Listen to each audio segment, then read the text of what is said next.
പുറപ്പാട് അദ്ധ്യായം 16. മന്നായും കാടപക്ഷിയും. ഇസ്രായേൽ സമൂഹം ഏലിമിൽ നിന്ന് പുറപ്പെട്ട് ഏലിമിനും സീനായ്ക്കുമിടയ്ക്കുള്ള സീൻ മരുഭൂമിയിലെത്തി. ഈജിപ്തിൽ നിന്ന് പുറപ്പെട്ടതിൻ്റെ 2-ാം മാസം 15-ാം ദിവസമായിരുന്നു അത്.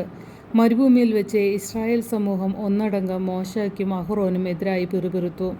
ഇസ്രായേൽക്കാർ അവരോട് പറഞ്ഞു, ഈജിപ്തിൽ ഇറച്ചിപ്പാത്രത്തിനടുത്തിരുന്ന് തൃപ്തിയാവോളം അപ്പം തിന്നുകൊണ്ടിരുന്നപ്പോൾ കർത്താവിൻ്റെ കരത്താൽ കൊല്ലപ്പെട്ടിരുന്നുവെങ്കിൽ എത്ര നന്നായിരുന്നു. എന്നാൽ സമൂഹം മുഴുവനെയും പട്ടിണിയിട്ട് കൊല്ലാനായി ഞങ്ങളെ ഈ മരുഭൂമിയിലേക്ക് നിങ്ങൾ കൊണ്ടുവന്നിരിക്കുന്നു. കർത്താവ് മോശയോട് പറഞ്ഞു, ഞാൻ നിങ്ങൾക്കായി ആകാശത്തിൽ നിന്ന് അപ്പം വർഷിക്കും. ജനങ്ങൾ പുറത്തിറങ്ങി ഓരോ ദിവസത്തേക്കും ആവശ്യമുള്ളത് ശേഖരിക്കട്ടെ. അങ്ങനെ അവർ എൻ്റെ നിയമമനുസരിച്ച് നടക്കുമോ ഇല്ലയോ എന്ന് ഞാൻ പരീക്ഷിക്കും. 6-ാം ദിവസം നിങ്ങൾ ശേഖരിക്കുന്നത് അകത്ത് കൊണ്ടുവന്ന് ഒരുക്കി വയ്ക്കുമ്പോൾ അത് ദിനംപ്രതി ശേഖരിക്കുന്നതിൻ്റെ ഇരട്ടിയുണ്ടായിരിക്കും. മോശയും അഹ്റോനും എല്ലാ ഇസ്രായേൽക്കാരോടുമായി പറഞ്ഞു, കർത്താവാണ് നിങ്ങളെ ഈജിപ്തിൽ നിന്ന് പുറത്തേക്ക് കൊണ്ടുവന്നതെന്ന് സന്ധ്യയാകുമ്പോൾ നിങ്ങൾ ഗ്രഹിക്കും. പ്രഭാതമാകുമ്പോൾ നിങ്ങൾ കർത്താവിൻ്റെ മഹത്വം ദർശിക്കും. കാരണം തനിക്കെതിരായ നിങ്ങളുടെ പിറുപിറുപ്പുകൾ കർത്താവ് കേട്ടിരിക്കുന്നു. ഞങ്ങൾക്കെതിരായി നിങ്ങൾ അവലാതിപ്പെടാൻ ഞങ്ങൾ ആരാണ്? മോശ പറഞ്ഞു, നിങ്ങൾക്ക് ഭക്ഷിക്കാൻ വൈകുന്നേരം മാംസവും രാവിലെ വേണ്ടുവോളം അപ്പവും കർത്താവ് തരും. എന്തെന്നാൽ അവിടത്തേക്കെതിരായുള്ള നിങ്ങളുടെ ആവലാതികൾ അവിടുന്ന് കേട്ടിരിക്കുന്നു. ഞങ്ങൾ ആരാണ്? നിങ്ങളുടെ ആവലാതികൾ ഞങ്ങൾക്കെതിരായിട്ടല്ല, കർത്താവിനെതിരായിട്ടാണ്. അനന്തരം മോശ അഹ്റോനോട് പറഞ്ഞു, ഇസ്രായേൽ സമൂഹത്തോട് പറയുക, നിങ്ങൾ കർത്താവിൻ്റെ സന്നിധിയിലേക്ക് അടുത്തു വരുവേൻ. എന്തെന്നാൽ കർത്താവ് നിങ്ങളുടെ ആവലാതികൾ കേട്ടിരിക്കുന്നു. അഹ്റോൻ ഇസ്രായേൽ സമൂഹത്തോട് സംസാരിച്ചപ്പോൾ അവർ മരുഭൂമിയിലേക്ക് നോക്കി. അപ്പോൾ കർത്താവിൻ്റെ മഹത്വം മേഘത്തിൽ പ്രത്യക്ഷപ്പെട്ടു. കർത്താവ് മോശയോട് അരുളി ചെയ്തു, ഇസ്രായേൽക്കാരുടെ പരാതികൾ ഞാൻ കേട്ടു. അവരോട് പറയുക, സായങ്കാലത്ത് നിങ്ങൾ മാംസം ഭക്ഷിക്കും, പ്രഭാതത്തിൽ തൃപ്തിയാവോളം അപ്പവും. കർത്താവായ ഞാനാണ് നിങ്ങളുടെ ദൈവമെന്ന് അപ്പോൾ നിങ്ങൾ മനസ്സിലാക്കും. വൈകുന്നേരമായപ്പോൾ കാടപക്ഷികൾ വന്ന് പാളയം മൂടി. രാവിലെ പാളയത്തിനു ചുറ്റും മഞ്ഞു വീണ് കിടന്നിരുന്നു. മഞ്ഞുരുകിയപ്പോൾ മരുഭൂമിയുടെ ഉപരിതലത്തിൽ പൊടിമഞ്ഞു പോലെ വെളുത്തുരുണ്ട് ലോലമായ ഒരു വസ്തു കാണപ്പെട്ടു. ഇസ്രായേൽക്കാർ ഇത് കണ്ടപ്പോൾ പരസ്പരം ചോദിച്ചു, ഇതെന്താണ്? അതെന്താണെന്ന് അവർ അറിഞ്ഞിരുന്നില്ല. അപ്പോൾ മോശ അവരോട് പറഞ്ഞു, കർത്താവ് നിങ്ങൾക്ക് ഭക്ഷണമായി തന്നിരിക്കുന്ന അപ്പമാണിത്. കർത്താവ് കൽപ്പിച്ചിരിക്കുന്നത് ഇപ്രകാരമാണ്, ഓരോരുത്തരും തൻ്റെ കൂടാരത്തിലുള്ള ആളുകളുടെ എണ്ണമനുസരിച്ച് ആളൊന്നിന് 1 ഓമർ വീതം ശേഖരിക്കട്ടെ. ഇസ്രായേൽക്കാർ അപ്രകാരം ചെയ്തു. ചിലർ കൂടുതലും ചിലർ കുറവും ശേഖരിച്ചു. പിന്നീട് ഓമർ കൊണ്ട് അളന്നു നോക്കിയപ്പോൾ കൂടുതൽ ശേഖരിച്ചവർക്ക് കൂടുതലോ കുറവ് ശേഖരിച്ചവർക്ക് കുറവോ ഉണ്ടായിരുന്നില്ല. ഓരോരുത്തരും ശേഖരിച്ചത് അവന് ഭക്ഷിക്കാൻ മാത്രമുണ്ടായിരുന്നു.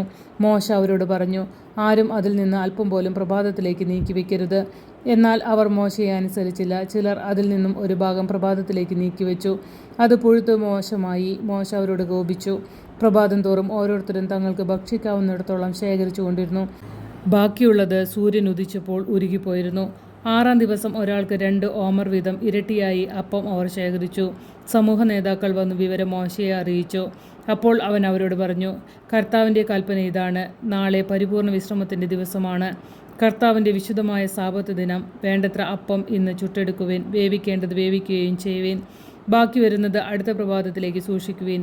മോശ കൽപ്പിച്ചതുപോലെ മിച്ചം വന്നത് അവർ പ്രഭാതത്തിലേക്ക് മാറ്റിവെച്ചു. അത് ചീത്തയായി പോയില്ല, അതിൽ പുഴുക്കൾ ഉണ്ടായതുമില്ല. മോശ പറഞ്ഞു, ഇന്ന് കർത്താവിൻ്റെ വിശ്രമദിനമാകയാൽ നിങ്ങൾ അത് ഭക്ഷിച്ചു കൊള്ളുവിൻ. പാളയത്തിന് വെളിയിൽ ഇന്ന് അപ്പം കാണുകയില്ല.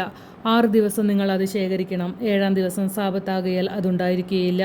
7-ാം ദിവസം ജനങ്ങളിൽ ചിലർ അപ്പം ശേഖരിക്കാനായി പുറത്തിറങ്ങി, എന്നാൽ ഒന്നും കണ്ടില്ല. അപ്പോൾ കർത്താവ് മോശയോട് ചോദിച്ചു, നിങ്ങൾ എത്ര നാൾ എൻ്റെ കൽപ്പനകളും നിയമങ്ങളും പാലിക്കാതിരിക്കും? കർത്താവ് നിങ്ങൾക്ക് സാബത്ത് നിശ്ചയിച്ചിരിക്കുന്നു. അതുകൊണ്ടാണ് 6-ാം ദിവസം അവിടുന്ന് 2 ദിവസത്തേക്കുള്ള അപ്പം നിങ്ങൾക്ക് തരുന്നത്. 7-ാം ദിവസം ഓരോരുത്തരും തൻ്റെ വസതിയിൽ തന്നെ കഴിയട്ടെ, ആരും പുറത്തു പോകരുത്. അതനുസരിച്ച് 7-ാം ദിവസം ജനം വിശ്രമിച്ചു.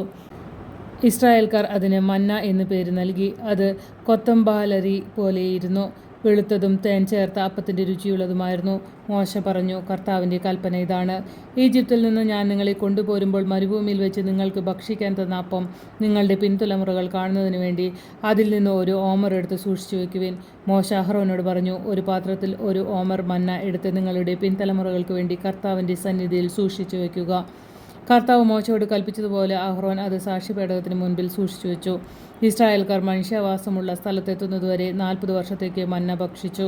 കാനാൻ ദേശത്തിൻ്റെ അതിർത്തിയിലെത്തുന്നവരെ മന്നയാണ് അവർ ഭക്ഷിച്ചത്. 1 ഓമർ 1 എഫായുടെ 10-1.